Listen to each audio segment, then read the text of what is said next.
Okay, moving on to our next substantial item of business tonight, which is our report on Ledbury Estate. The report I've got here is around leaseholders, but we will take more general comments from the residents that are here afterwards as well, as we agreed at OSC before. But so if you'd like to just introduce yourself and give us a brief overview of this report. Okay, Chair, my name's Mike Sir, I'm Director for Ledbury Estate. The report gives you an update in terms of previous reports that both yourself and Oscar have received in the autumn. Since those last reports have been written, I can report that the automated fire alarms in the blocks are now been installed and now active, which has meant we've reduced the number of walking fire wardens in the block. Previously there had been 7 per block and now down to 2 per block.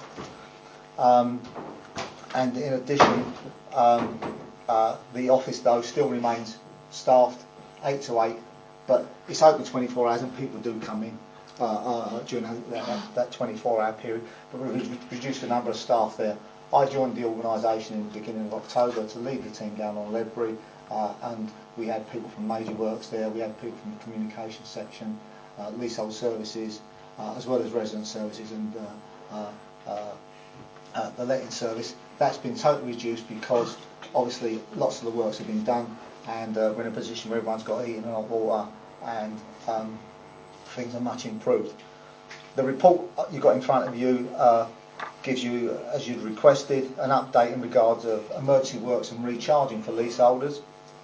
The number of leaseholders on the front page has now changed because someone actually bought a property 2 weeks ago. Because it's not in a regeneration area, people still got the right to buy and still got an opportunity to purchase. So there are now 34 leaseholders, 17 are resident and 17 are non-resident. The work that's been undertaken is not being recharged to leaseholders, and also the fact they've got the temporary heating, which is done by a diesel system rather than a gas system. That's much more expensive, and therefore that's not being recharged to leaseholders until we get in a position whereby the external boilers to the estate will be gas fueled. Residents of these tenants have been given the option to move out of the block. So have homeowners. We've offered to buy back homeowners' properties. It says in the report that they've had their offer letters by the end of January, which is today. The update today I've been given is that they'll go out to people next week. In terms of next steps, we've got a resident project group up and running at the moment. We're consulting with residents on the options on refurbishment and what they want included in refurbishment options. And they've got a public meeting hosting tomorrow night for residents on that. So things have moved on quite a lot on Ledbury since the last report you received.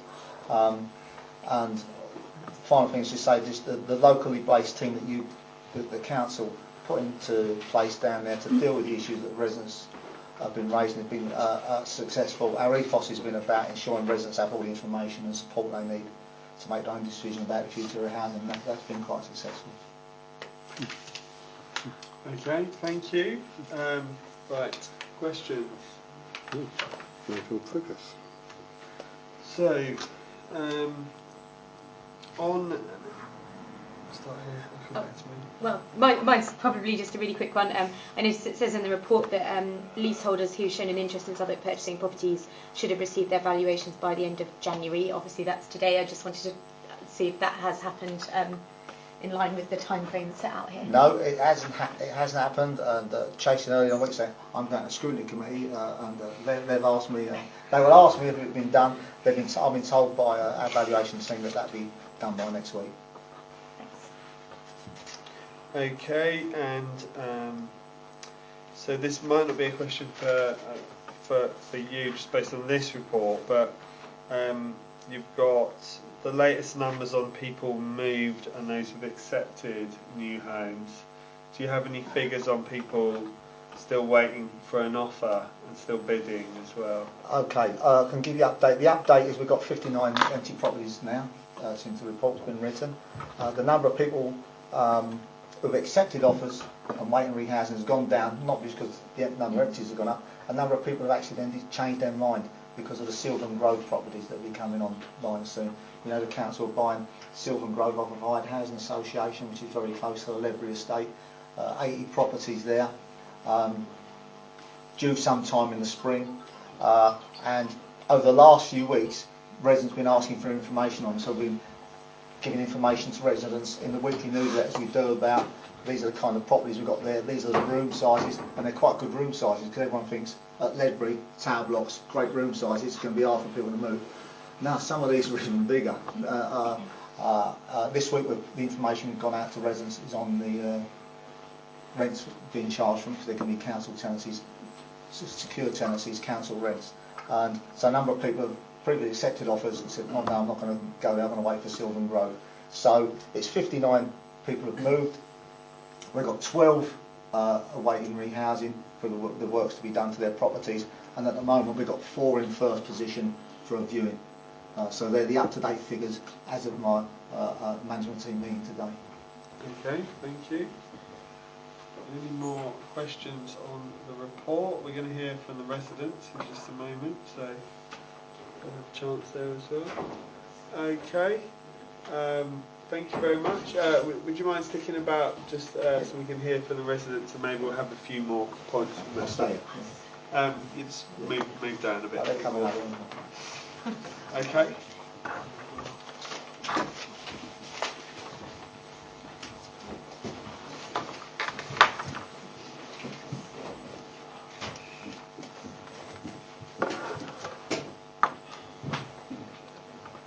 Good evening. Hi. Thanks for coming again. Could you, for the camera, just introduce yourselves? Yes, I'm Danielle Gregory from the Ledbury Estate and the Ledbury Action Group. Glenn Holmes, Ledbury Estate, Ledbury Action Group. So thanks for coming along this evening. Would you like to just give us a brief overview of the situation from your point of view? Yeah, so Mike's given, I think, the basic gist of what's happening at the moment. The options appraisal is going to be the next stage. At the moment, there's been provisional costings, I think, ranging between 13 and 28 million for the repairs, across those 4 options, and then at about 58 million for a demolition rebuild. But those are just provisional at the moment. And then we just had a couple of general questions on different topics, not necessarily relating to the leaseholders report, but just in general. So the first one was that last year, Overview and Scrutiny had been tasked with undertaking an investigation on the historical failings at Ledbury, which was due at the end of last year, and we've not had any update on what's happening with the audit. I'm going to look to Shirley.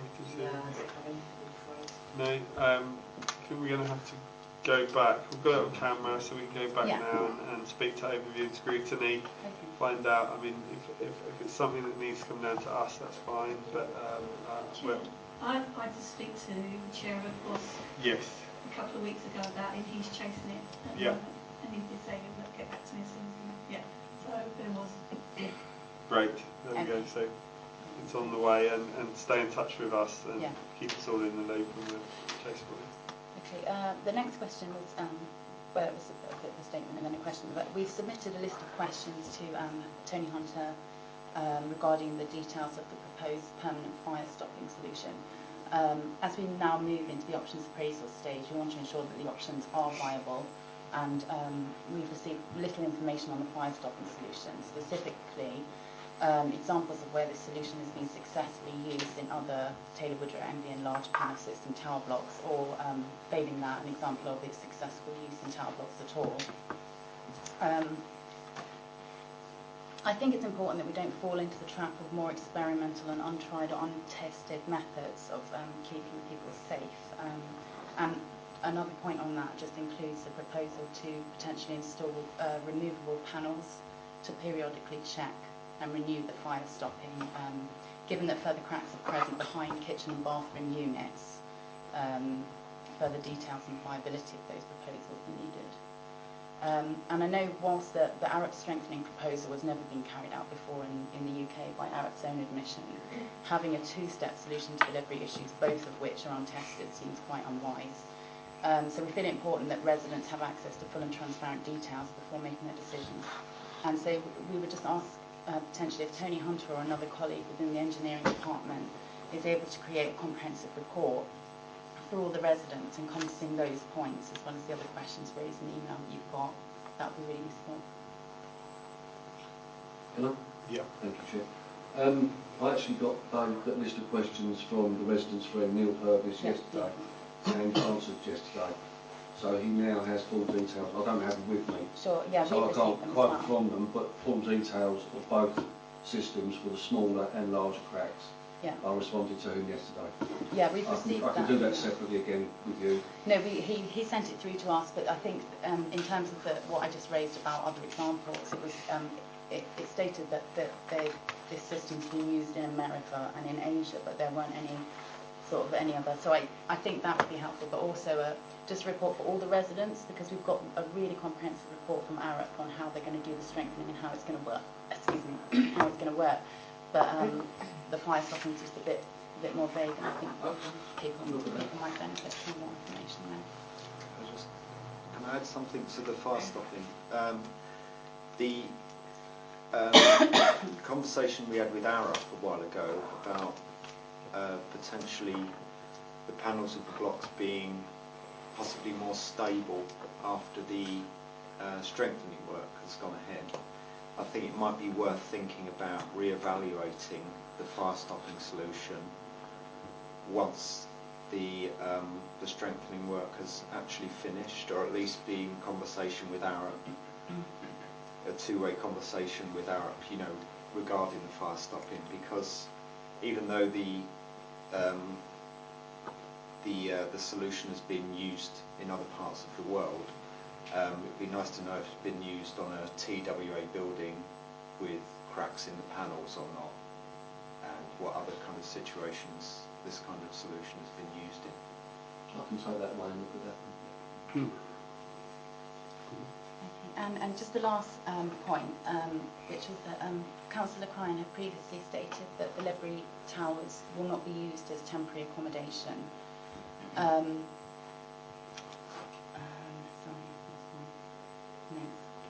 So with the potential for a change of key decision makers following the elections, we just wanted to suggest that maybe the Cabinet Member for Housing would set out her position for the record regarding using the Ledbury as temporary accommodation before the strengthening and fire stopping works are carried out. And can I ask if it's currently still the case that you wouldn't consider using it? No, we can't consider it temporary accommodation because of the nature of the problems there. That's what we understood understood it to be, but there had been a little bit of talk about that might change later on. No, it would never change, because and there will come a time when we're going to have to, whatever solution is chosen, that we're going to have to move people out of the blocks anyway. So it would be contrary to put someone in a temporary accommodation. Exactly, and that was my point, is that all 175 tenanted households have now been registered on the council's home search system, which I'm sure you can appreciate it's taken some persuasion in certain cases. So those tenants were a bit concerned to hear some rumours flying around that they were going to potentially bring new people in. And no, the flats that are void and empty at the moment are staying until the right return, because the people usually have still got right return to them. So it'd be remiss to use them as temporary accommodation when actually there's a right of return into those exact same flats from the people who have moved out for various reasons. Yes. Okay, that's really good to clear up, and it will be great for me to take that message back to the concerned parties. Thank you. Great, thank you very much both for coming. I've got someone at the back with their hand up. Yeah, could you introduce yourself? I'm Lockhart Murdoch from Open Communities, Independent Resident Advisors. I was here at December's Scrutiny, and we mentioned there that Hammersmith and Fulham had discovered it had 2 TWA blocks, and they had introduced 24-hour wardens, etc. And we raised the question then whether Southwark officers could make contact with their counterparts in Hammersmith and Fulham to see if they actually had original drawings and records, because you didn't have them, and I wonder if anything had been done in relation to links with Hammersmith and discussions with them. I've got 2 hands. Go for it. Yeah, we've had a number of contacts from different local authorities as far as Rugby and further, and I think Hammersmith and Fulham this week. We met with them yesterday. They're in a similar position to us. insofar as they're being advised that the strengthening that they'd expect to see isn't there, and they are making, or in a process of making, similar decisions to those that we're faced with today. Okay. So thank you all for coming. As we've always said, you can come every meeting until such time as you're happy. So thanks for joining us this evening. Shall we push straight on to the final item of the night?